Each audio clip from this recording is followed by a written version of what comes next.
So up to routing instances before the break. So let's just pick this up where we left off. All right, so a routing instance, what is it? A unique collection of routing tables, interfaces, routing protocols, and parameters. We actually have a number of uses for a routing instance. We're going to look at one of them in this little example here. But there's quite a number of things we can do with it. There's always a default routing instance, which is known as the master instance there, but we can create our own routing instances that have a specific purpose. In this case, in this example, there's a cus A and a cus B routing instance. You'll notice that they've got their own interfaces, which are different to the interfaces in the other routing instances, in that we have got GE interfaces and loopback interfaces. Also got some routing protocols in there as well. So basically, what is in a routing instance? It's interfaces, it's routing protocols, and it has its own routing table. So the master instance includes the INET 0 route table and the INET 6.0 route table if you're using IPv6. And there it is there. We've got an example of that. We can configure user-defined routing instances, and the instance name is a name which is defined, which you define. We have a name, we have an instance type, there are various types. We have a forwarding instance, which we're going to do an example on in our next little lesson, which is coming up next. We also have layer 2 VPN instances, which we actually will do some labs on that much later on in our Juniper course, much later on. Virtual router instances, we're going to take a look at those.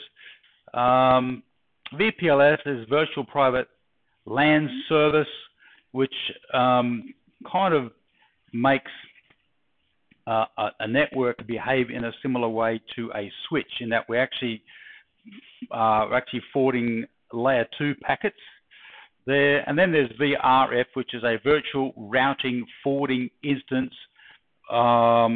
which is a thing that you use generally in conjunction with the MPLS protocol to implement VPNs, layer 3 VPNs. So that's something that we will do in this course, but not next term, but the term after that. So it kind of gets towards the end. Okay, so here we have a routing instance configuration. We have given it the very creative name of new instance. And this is a virtual router type of instance. So with this virtual router type of instance, the advantage of that is you can have one device emulate multiple devices. So really we can have multiple routing tables inside of one physical device, and we can then associate interfaces with that routing instance, and therefore traffic that comes in on that particular interface will be routed differently to traffic that comes in on other interfaces.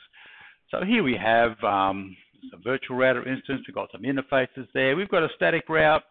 We've also got OSPF set up in that instance as well.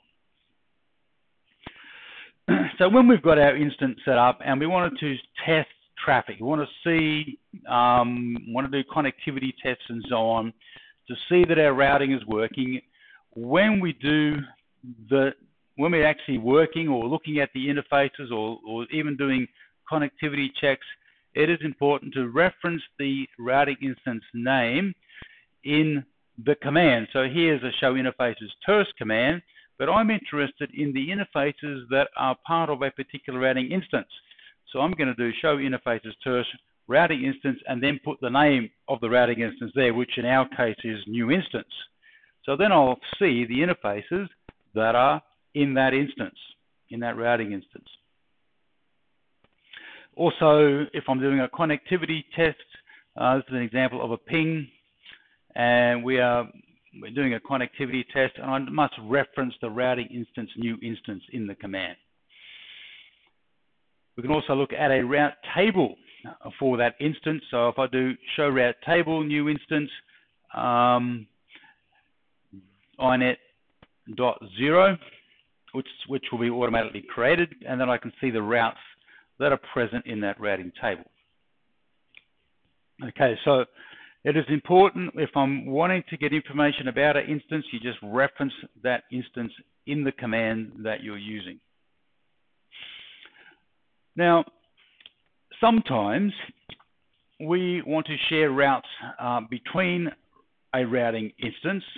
One example of that, and you would like to do a lab on this, is you may have directly connected routes which are connected to other interfaces that are not in the routing instance that you actually want to be able to route traffic to. So, or there may be other routes or other static routes or even OSPF routes or other protocol routes that exist in one routing instance, and you want to get those routes or import those routes into another instance. So we have a way of going about doing that. We use this thing called RIB groups, or RIB standing for Routing Information Base. So we set up a RIB group. We can put export RIBs in there, import RIBs, and then we can have a policy. Now, what essentially we're doing here is we're referencing the routing table that's associated with a particular routing instance. So if I wanted to get routes into my routing instance, I'd have import RIB, and I'd put the name there of the routing table for my particular instance. And I don't have to, but can also include an import policy which says what routes are going to be imported into that instance. And then you can apply that to a protocol or to interface routes, which are direct routes, or to both protocols and interface routes. Okay, so so basically the point of this is that we can get routes from, say, the master instance into a custom defined instance if we need to. We don't have to, but if we need to, we can. What we can also do is we can create a connection between the instances. So I can actually have traffic going from one routing instance into another routing instance. So two ways of doing that. You can do it as a physical connection. So in this case, we've got GE000 and GE100. And yes, I can have a cable looped from one interface across into the other interface on my physical device. Kind of uses up a couple of physical interfaces, which not the best thing to do, but if you've got them spared, you could do it that way. The other way of doing it is you can create a logical connection, and this is actually quite a simple thing to do. We have a special interface for that. It's the LT interface, and fairly easy to configure that logical connection. We've got an example of that? No, we don't. There is an example of that in your notes, and essentially what you do is you create a peering arrangement between a logical unit in one interface and a logical unit in the other. So in this case, we've got logical unit 0 under the master routing instance. We've got logical unit 1 under the CUS A routing instance, and we would create a peer. And it's a very simple command. You just peer with the logical unit. So over in the master instance, we're going to peer with logical unit 1, and over in the customer A instance, we're going to peer with logical unit 0. And they've just created this peering arrangement, and there we have a point-to-point connection. It's actually a fairly simple configuration, and there's an example of that in your notes. Okay, so routing instances have many uses. There are different types of routing instances that have different purposes. We will get to use these throughout our course. You're going to do some in your labs now, but we'll get to look at these as we go on. So we've just had a look at static, aggregate, and generated routes. We've configured and monitored static, aggregate, and generated routes. We had a look at these Martian routes, which is basically what that says is we are not going to install routes to these networks in our routing table. They are defined within our system as Martian routes. We looked at routing instances and talked about how to share routes between routing instances. There is a lab on that, which you will do. Okay, so let's look at these review questions. Which configuration option allows unique preference values for static routes to the same destination? So we've got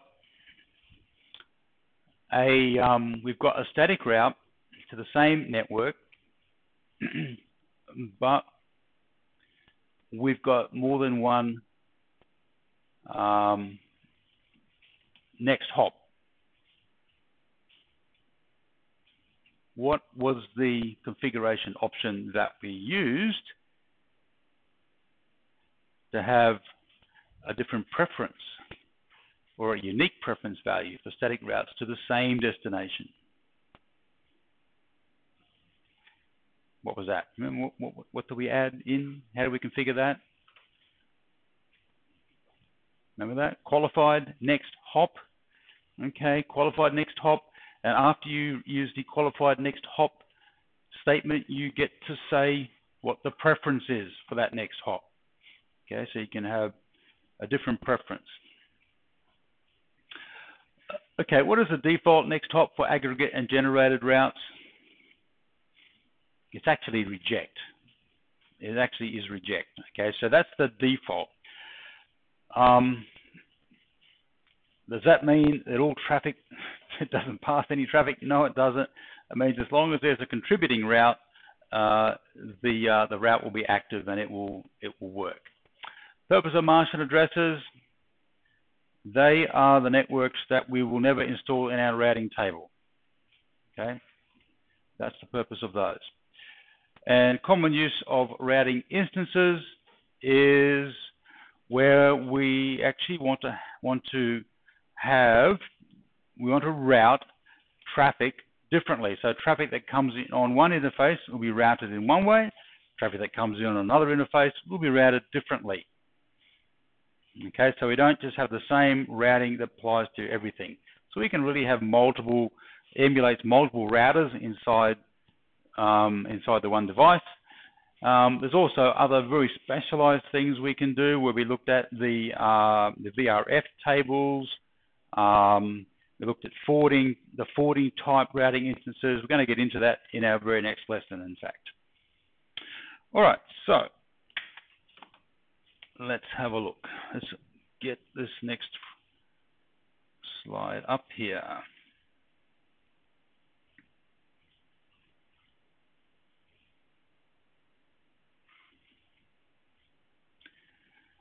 Okay, just going to have to configure my screens here to get this coming up where I need it to be, and then we'll be good to go.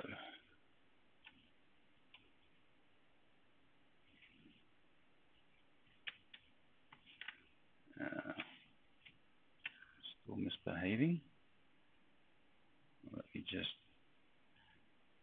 open it up again.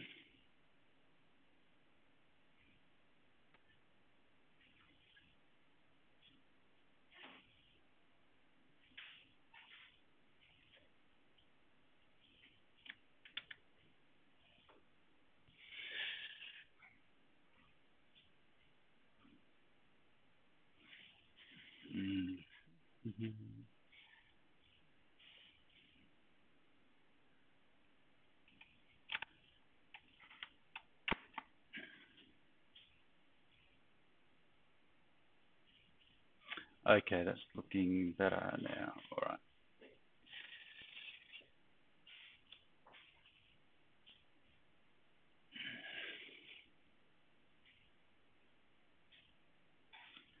Okay, so we're going to take a look at load balancing and filter-based forwarding. So we're going to be describing load balancing concepts and operations, implement and monitor layer 3 load balancing. We will illustrate the benefits of filter-based forwarding, configure and monitor filter-based forwarding, and look at a thing called multi-topology routing. All right, so load balancing. Let's get into that, talk about what that is. So here's the scenario. What if we've got equal cost routes to the same destination? How could I have equal cost routes to the same destination? What would be a scenario where that could exist? Any ideas? What would be a scenario where that could exist? Okay, what about if I have got 2 internet connections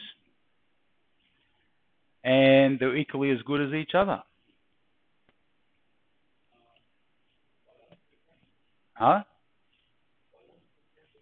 I could balance the traffic, yeah. So I've got 2 internet connections. They're equally as good or bad, as the case may be, as each other. And let's just say I've got two connections. I've got ADSL2.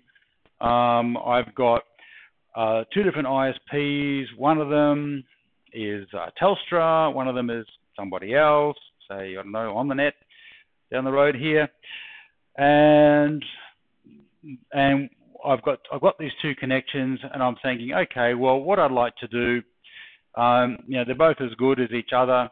So what I'd like to do is I would like to load balance my internet traffic between those 2 connections. So at least I'm getting the utilization of both of them at the same time. Okay, so that would be a scenario. So this will give me the ability to distribute traffic destined to the same destination prefix, which would be a default route. To that, it'd be a default route to that prefix, same destination prefix over equal cost paths. Load distribution methods include per packet and per flow. But here's another example. We've got an actual prefix there. So equal cost multipath load sharing allows you to make use of multiple paths with the same routing metric simultaneously. So, I mean, I could have other scenarios here. I could have an OSPF protocol running on that. Okay, so packets are forwarded. Let's take a look at the concepts. There's 2 concepts here. There is per flow load balancing, and there's per packet load balancing. Just so you know, up front, we don't actually use per packet, but let's kind of describe at least what it is and what the differences are. So per packet, packets are forwarded in a round-robin fashion over the available equal cost paths towards the destination. What does that mean? Well, we've got 2 interfaces out of which we can forward traffic. So we've got interface 1, interface 2. So packet 1 comes along, goes out interface 1, packet 2 comes along, goes out interface 2, packet 3 comes along, goes out interface 1, packet 4 comes along, goes out interface 2, and so on. Okay, so that's round robin. So you would think, well, that's pretty efficient. What efficient use of interface bandwidth? The problem is, though, now because we're actually going through different paths through a network or potentially the internet here, the packets can arrive out of order and probably will. That means they then have to be reassembled back into the right order at the other end, which ultimately makes the traffic go slower, in actual fact. So per packet is not a good way to go when we're actually load balancing traffic on a network. So per packet is bad, say that. on a network where we're sending traffic through a network. Per and flow, on the other hand, packets associated with the same flow are forwarded out the same egress interface. So that means that they are far more likely to arrive in order than with the per packet method. So what does constitute a flow? Well, it's traffic with common elements such as a source IP address, destination IP address, and protocol. So in a Juniper device, traffic that arrives on the same on a particular interface is exiting on a particular interface and is using a particular protocol is considered to be part of the same flow. Okay, so that will always be routed out. That traffic will always be sent out the same interface together. That is by default makes up part of a flow. So it increases network performance. So equal cost next hops for receive prefixes. So by default, the Junos operating system selects one of the equal cost next hops for received destination prefixes. What does that mean? That means that by default, the operating system does not load balance. So by default, it will choose just one of the interfaces, and that will go active. It'll just choose one of the next hops, which will become the active route, and consequently only one of the interfaces will be used to forward traffic. That's the default behavior. So if we want to load balance, we have to change the default behavior. Okay, that's the point here. So what we're also saying is, which one will it choose? Which one will it choose? Well, we don't know which one it's going to choose. It'll just randomly choose one. And then if something changes in the dynamics of our routing, that may decide to choose the other one. Like certainly if we lose a connection, it will definitely choose the other one, that's for sure. But it will, to begin with, it will just choose one, and that will be the one that it will use. The other one will not do anything. So if we want to load balance, we have to change the default behavior.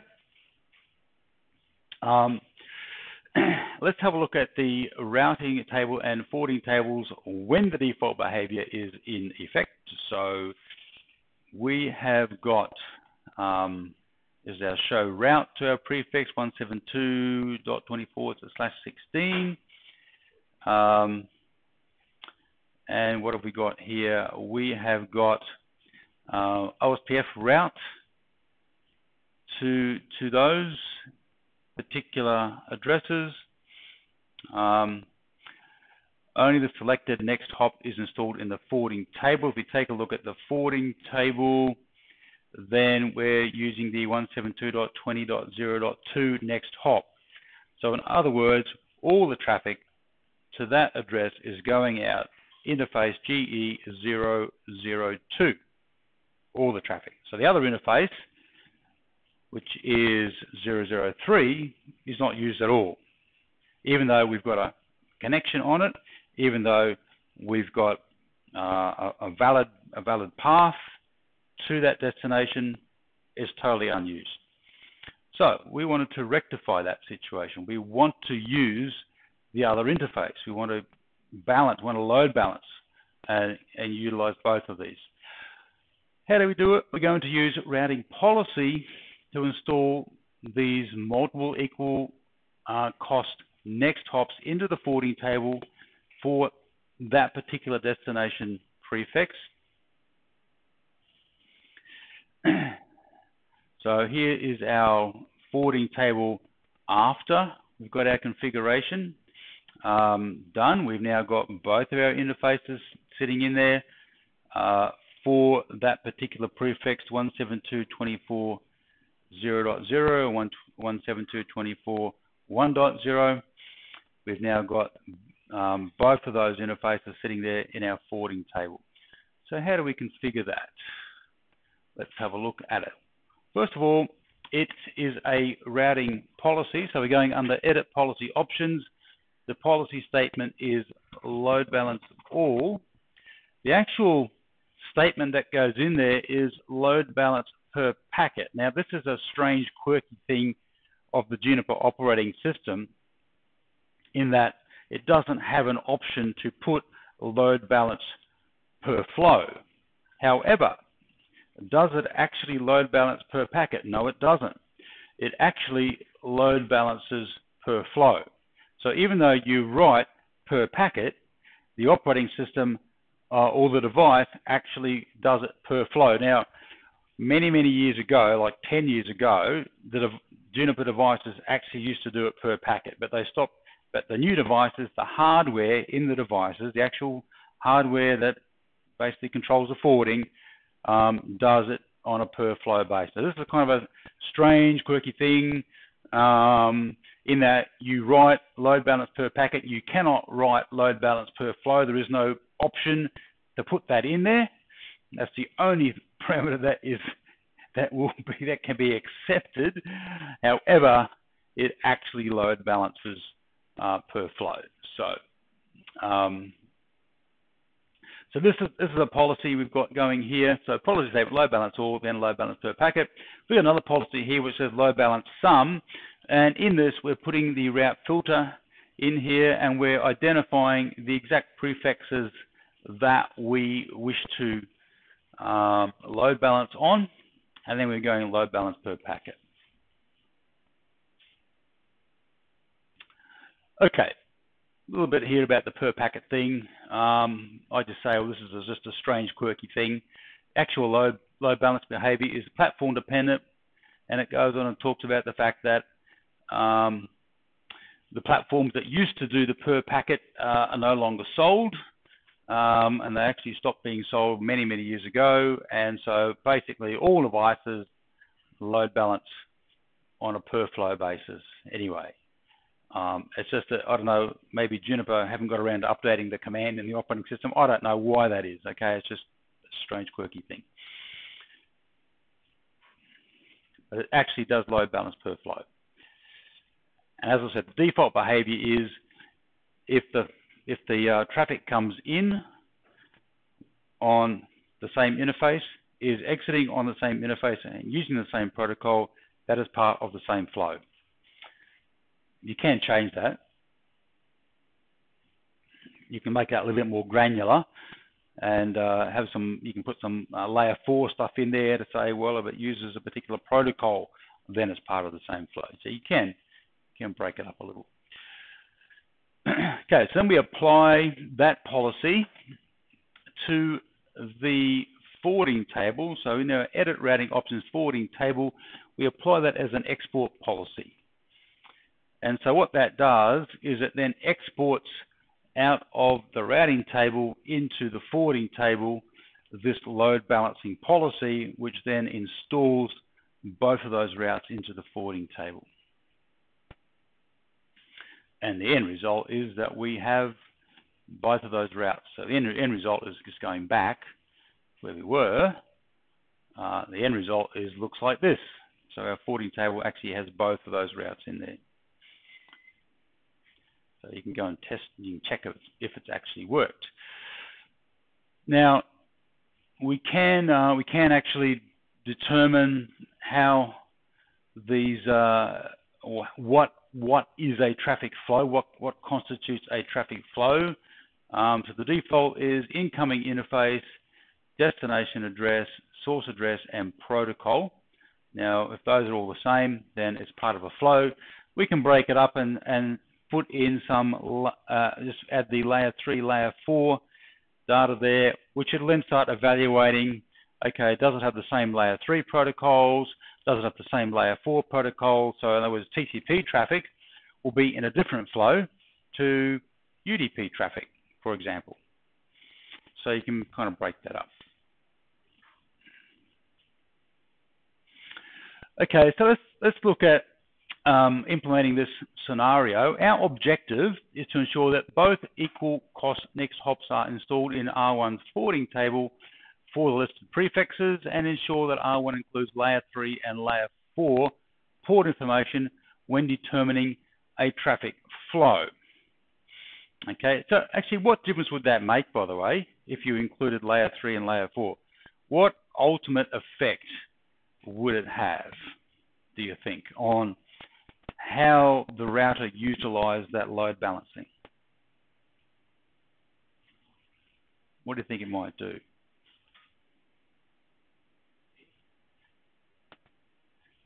So the ultimate effect would probably be that it would probably load balance a little better. It would probably make use of both of those paths maybe a little better, rather than just collecting everything and perhaps sending it just through one particular path, by sort of making the determination of what constitutes a flow a little bit more granular, by saying, well, it has to have the same layer 3 and the same layer 4 protocols to be part of the same flow. You'd probably just make that a little bit more granular as to how that load balancing worked. Okay, so we are under the edit policy option. Policy statement is load balance from route filter. So we're saying, okay, exactly what destination prefixes are we looking for here? It's 172.24.00, 172.24.1.024. So the beauty of this is that you don't have to load balance all your traffic. You can just load balance some of your traffic, the traffic that you're interested in, or the traffic that's going to a particular destination. Then load balance per packet. Okay, so instead of then accept, it's then load balance per packet. So under edit routing options, and we go under forwarding table and we export the load balance policy down there, and we go under edit forwarding options, and we've got the hash key family INET layer 3 layer 4 parameters set up under there. So they are evaluated when determining what constitutes a flow. And this is the monitoring of that. We're going to go into show route forwarding table, and if we take a look, we'll see that for that particular prefix 172.24.00, 172.24.10, they are both load balanced because they are both got interface GE002 and GE003 in the forwarding table.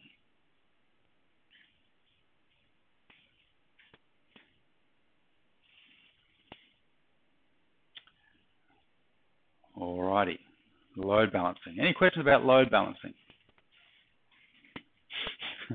Okay, that's load balancing. All right, so a little bit of configuration to do there. I've done it in the past when I had multiple internet connections. It's quite useful. All right, let's look at this little scenario here. R2 advertises the 172.24.2.024 prefix to R1 through GE002 and GE003 interfaces. What load balancing method will R1 use when forwarding traffic to the newly learned destination prefix, assuming the recently defined configuration is still in place? What were we filtering on there? Let's go and take a look at our filter. We were filtering on 24.1 and 24.0, 24.1. So we have got, so we've got a 0, we've got a 1, and we've got a 24.2. So what will happen? Well, it will load balance the 172.24.0, 172.24.1, but it will not load balance traffic that's going to 172.24.2 because it was not included in our route filter. Okay, we could have included it if you wanted to, but in this case, we didn't. All right. So that was load balancing. All right, that was load balancing. So you can load balance to a default, based on a default route. You can load balance to a specific prefix.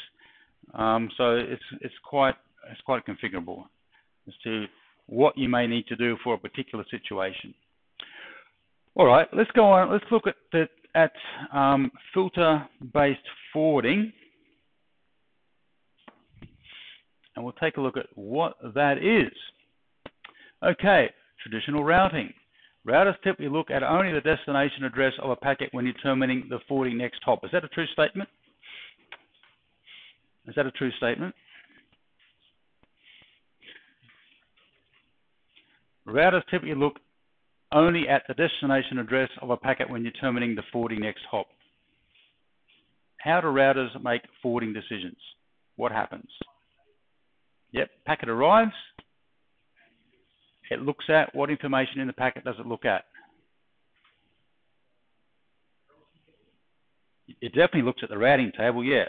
What is it looking for in the routing table?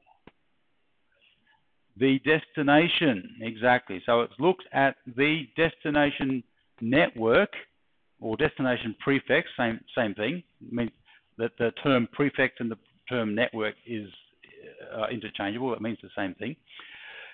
Looks at the destination network, looks in the routing table and says, how do I get to that network? I go out this interface. Boom, boom. Packet forward. Done. Okay. Yes, that's how routers work. What would happen if I didn't want to make a routing decision based on the destination prefix? Can I? Yes, I can. I can.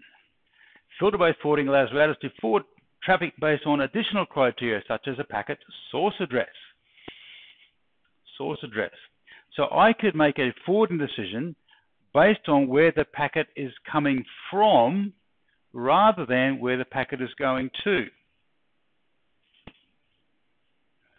Yeah, could do that. And why would I ever want to do such a thing? Okay, there are some good reasons. So I could say, if the packet's coming from 172.25.00/24, then we want to send it through ISP A. But if it's coming from 172.25.1.0/24, then I will send it via ISP B. Okay, could do that. Even though it's destined for potentially the same address. How would I do that? Why would I want to do that? Okay, let me give you a scenario where I've actually done that. We did have a situation at a previous premises where we did have, in fact, multiple ISPs. We had a couple of ISPs, and we had load balancing set up between them. All working, happy days, all working nicely. We also were running a VoIP server inside our campus. And we had a SIP trunk configured for our server. Okay, so what that meant was that on a particular address, which was associated with one of our ISPs, our Ethernet telephony service provider had whitelisted that particular address with our SIP trunk. So consequently, all SIP traffic had to be associated with that particular address. So all SIP traffic had to come from that address and be returned to that address, because that was the address that our Ethernet telephony service provider had whitelisted. Okay, one address only. The problem was I had load balancing enabled. So potentially our SIP traffic or our VoIP traffic could have been forwarded via any of those two available or via either of those two available ISPs, because I had load balancing. Okay, so it could have went either way, and sometimes did go either way. And if it did go the wrong way, guess what? No VoIP. Okay, VoIP didn't work. So what I had to do is I had to do forwarding based on the source address. The source address was my VoIP server. Okay, in this case, my asterisk server. So we had a had a VoIP server, and my filter-based forwarding said that if the source address was the address of my VoIP server, then that traffic had to be forwarded to or via a particular interface which was connected to a particular ISP. Okay, so consequently, all my VoIP traffic went out the right interface, which was the white listed interface with my internet telephony service provider. So it all came from the right address and always went back to the right address. Okay, so that was a case where I needed to route based on the source address, not the destination address. Okay, so this is called filter-based forwarding. In a Cisco router, it's called policy-based routing. It's exactly the same thing, just has a different name. So let's take a look at how this works.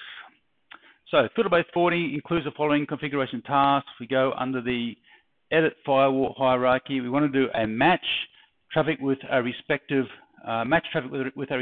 routing instance. We'll get into how this works. We'll show you this. We're going to create a routing instance, and that routing instance will have its own routing tables to forward traffic associated with a particular path. And then we're going to go and create a rib group and share some interface routes between the instances. So let's get in and look at how this works. So here's our first job. We have a firewall filter. We give it a name, term. We have match conditions. And what we're going to do is when we have the match, the action we're going to take is we're going to direct that traffic. This policy is going to direct matching traffic into a particular routing instance. All right, so basically the match condition is going to be the source address or the block of addresses that we're looking for this routing policy. Okay, we're going to then apply it. We'll then go ahead and apply it as an input filter to the ingress interface. So in this case, it's GE001 on R1.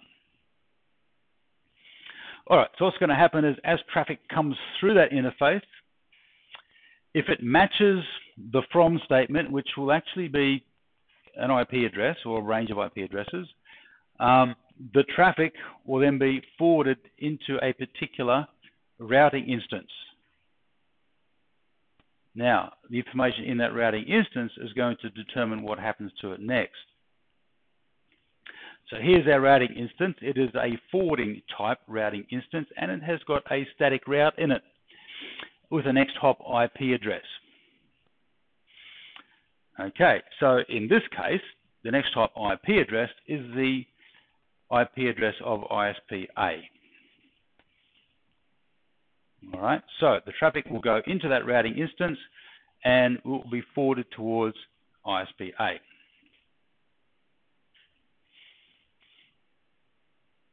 And this is a forwarding instance.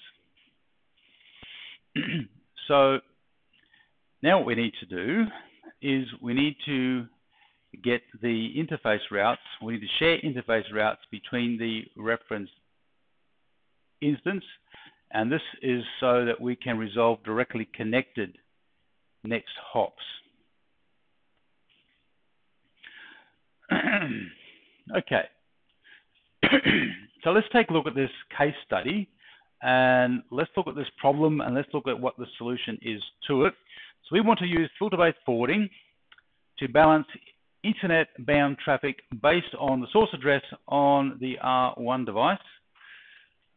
So R1 is going to be doing this filter-based forwarding, and here's the parameters. So traffic source from 172.25.00/24 should use ISPA.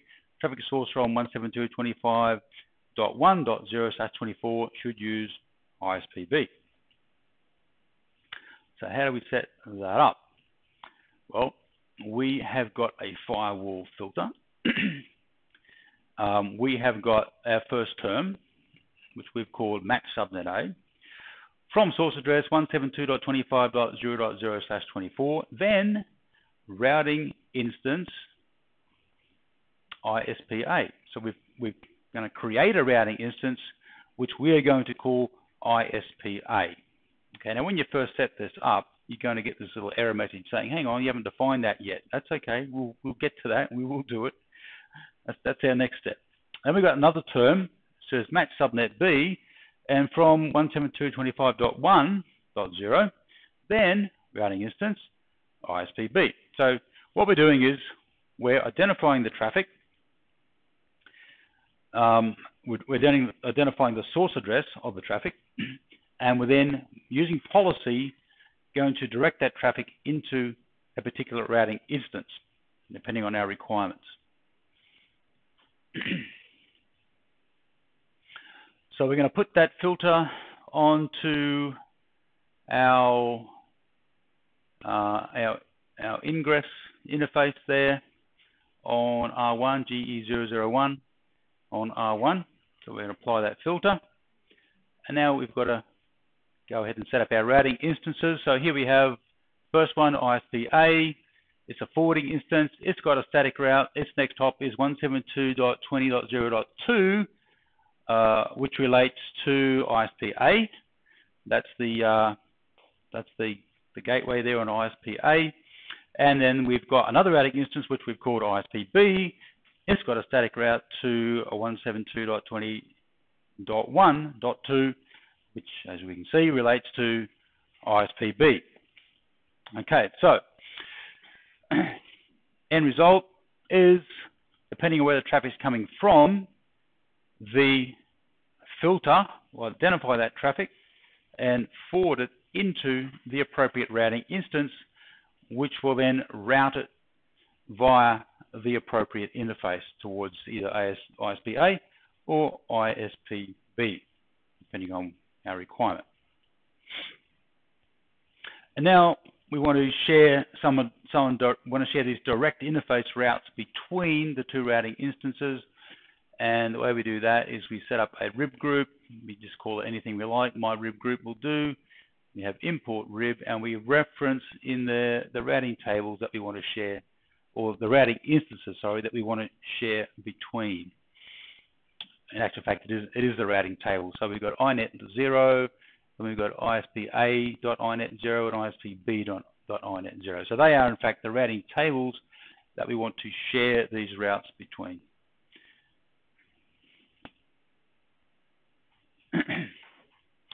Okay, so we can then go and verify that we've got those routes. So we do a show route table ISPA.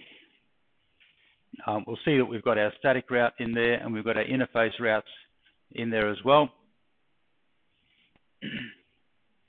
And we can do a trace route to confirm exactly where our traffic's going, which is kind of the best way to do it. So we do a trace route. We're going to use the S parameter there to say we're looking at traffic that's coming from a particular address. We're putting the destination address in there, and then we can see which interface or which gateway that goes through. And we can verify that we've actually got it going through the right interface. Okay, so that's filter-based forwarding. Let's take a look at this little question here.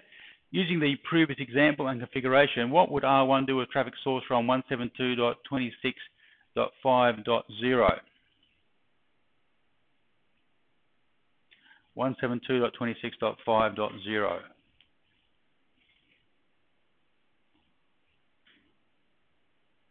Well, we didn't specify that in our filter, did we? We're not looking for traffic from there. So it would use the default behavior, and it would not load balance traffic coming from that address.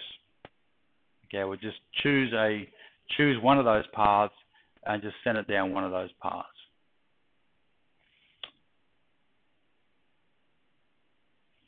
Oh, hang on. Yes, that's because it would drop the traffic, because when we looked at our filter, when we looked at our firewall filter, let's go back and look at it. There's our firewall filter. Yeah, there's no then accept. There's no then accept on our firewall filter. So yeah, we would have to add that. Otherwise, it would drop everything else. Good point. It would drop all traffic. Term else accept, then accept, and then it will work. Okay, another way of getting routes between routing instances is you can use the instance import option.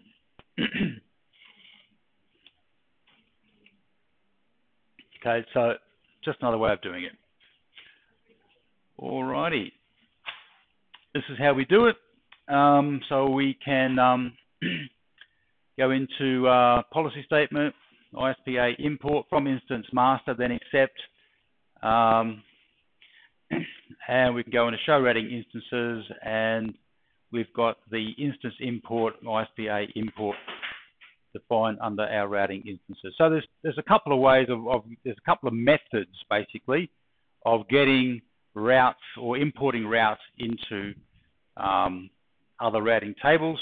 One is via rib groups, and the other one is using this instance import command. That's the other way of doing it. So we can verify the results in exactly the same way. Alrighty, well, what we might do is we'll take a quick break there, and when we come back, we'll take a look at multi-topology routing.